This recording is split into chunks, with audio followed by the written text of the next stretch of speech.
I have been a rally enthusiast for more than a decade. From reading about Dirt 3 in a Digit magazine to playing Dirt 4 on a controller, then getting a budget wheel for Rally 2.0, upgrading to a direct drive wheel along the way, and continuing the journey through WRC generations to RSF RBR and now EAWRC.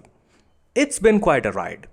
The thrill of driving on roads barely wider than the car, being aggressive on throttle and brakes, and basically yeeting my way through every course has been endlessly engaging. So why try circuit racing? Well, it's not that I didn't like it, it's just that rally kept me more than satisfied. The whole idea of doing countless laps around a circuit never really appealed to me. Sure, I know a few tracks such as Imola, Nordschleife, Adelaide, Watkins Glen, Virginia International, you name it. But to me, circuit racing has been just that, knowing tracks and repeating laps. Rally always felt more challenging, driving on unfamiliar, often unpaved paths with no second chances. It was a one-shot deal. Circuit racing seemed much easier in comparison, and I was pretty content with that assumption until I gave circuit racing a real try. And by that, I mean ACC. You know that saying, still water runs deep? That pretty much sums up my experience with circuit racing. To start, I did a custom championship, driving a 2019 Acura around Spa for 20 minutes. I stayed in pole position the whole time, feeling like a champion. But my happiness was short-lived when I found out that I had been disqualified for not meeting the mandatory pit, driver swap, and refuel requirements. So I retried the championship, entered the pit lane, roamed around like an idiot thinking pit stop was buggy, only to realize that I had missed the actual pit stop, which was on the other side of the hairpin. All of this was happening while I was losing precious time, by the way. Once I finally got in, I turned off the pit limiter as soon as I got the green signal and got disqualified again for speeding in the pits. At this point, I realized how little I actually knew about track racing. I restarted the championship for the third time because third time's the charm, right? This time I actually finished 11th. I know, not a great place to be, but I had a great time. Circuit racing wasn't the easy laps in circle I had expected.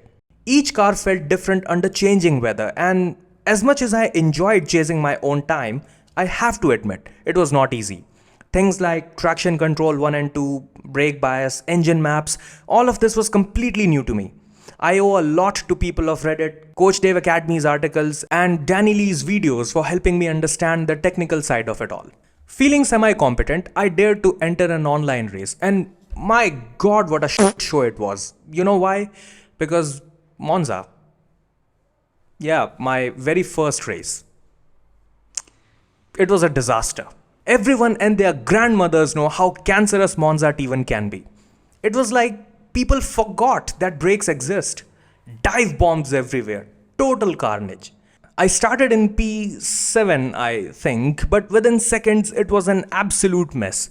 Experiencing Monza's mayhem made me really appreciate sim racing because in real life these accidents can be unbelievably costly. But you know what isn't? Black Friday deals. I know you didn't see it coming. Sim Magic is having one as well, and if you are interested in picking up their gear, they have made bundles for the very first time which might interest you. The sale is going live from 15th of November to 6th December. Now back to Monza. So there I was, racing aggressively, maintaining a good pace and position, but totally unaware of the wear and tear happening beneath me. A few laps in, I realized my brakes were fading and the car gradually became a bit understeery around the corners. Probably because of tire wear, I think. I tried adjusting the brake bias to compensate, but it didn't make much of a difference. And that's when it hit me. Circuit racing isn't just about going round in circles. There's a whole lot of technical mumbo jumbo to it with all of these rules and regulations. You know how many rules Rally has?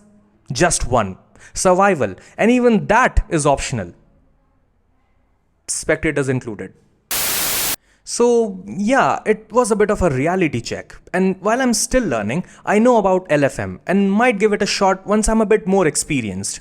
The new DLC for EAWRC dropped fairly recently, and instead of playing that, I'm still here, hooked on ACC. I finally understand the hype behind circuit racing. It's so much more than just driving in circles.